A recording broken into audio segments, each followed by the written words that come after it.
Magandang araw o magandang gabi, mga ka-Inside the Story PH. Samahan ninyo akong muli sa isa na namang kwento ng Korean Horror Series. Episode 3, Room 13. Ang nakawala sa dilim, bumalik siya.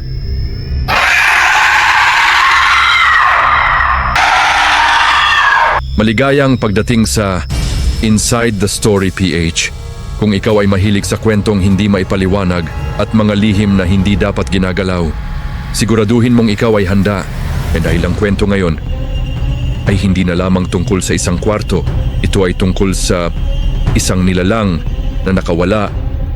Kung hindi mo pa napapanood ang episode 1 at 2, baka hindi mo maintindihan ang kabuuan.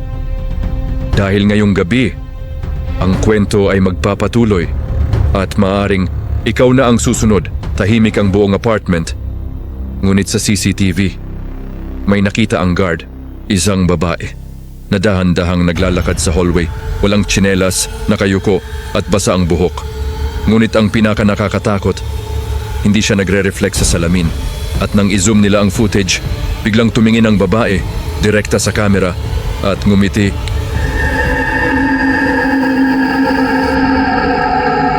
Kinabukasan, may isang tenant ang natagpuang patay. Walang sugat, walang dugo.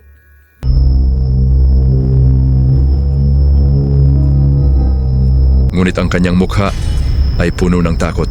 At sa dingding, may nakasulat gamit ang dugo. Bumalik ako. Isang residente ang sumakay sa elevator. Mag-isa siya. Ngunit pagsara ng pinto, may sumabay. Isang babae. Hindi gumagalaw at hindi pinipindot ang button.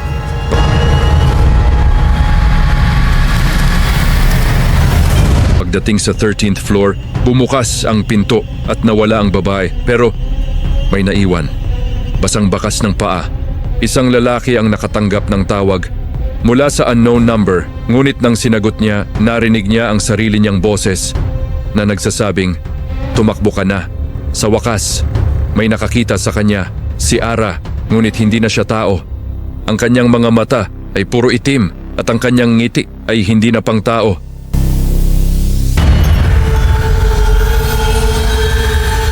Ang guard na nakakita sa CCTV, bigla na lamang nawala.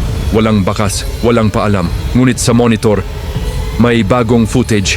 Isang lalaking tumatakbo sa hallway habang may sumusunod sa kanya, isang anino. At bago mawala ang video, narinig ang kanyang sigaw. May isang tenant ang nag-check ng room 13. Dapat ito ay nakalock, ngunit bukas ang pinto. Pagpasok niya, malamig at amoy luma ang hangin. At sa loob, may narinig siyang paghinga.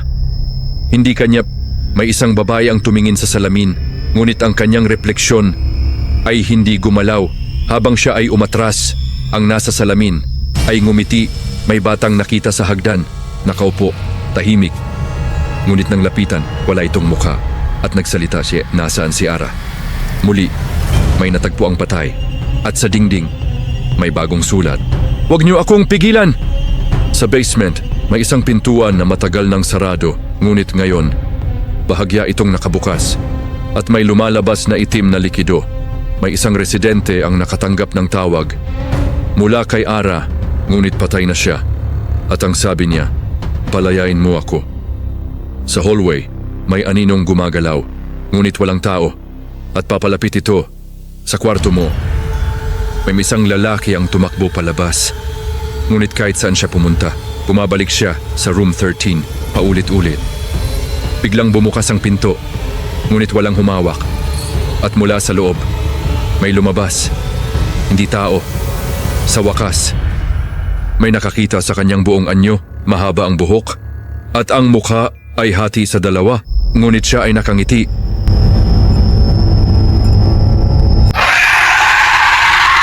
Ang huling footage, nagpakita ng lahat ng nawawala, nakatayo sa loob ng room 13.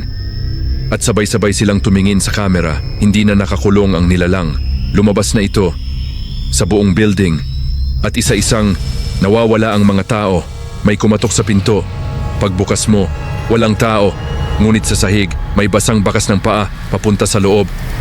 Tahimik na muli ang apartment, ngunit sa room 13, may bagong ilaw at may bagong residente na walang alam Sa nangyari at sa dilim, may nakitingin sa kanya at ngumiti.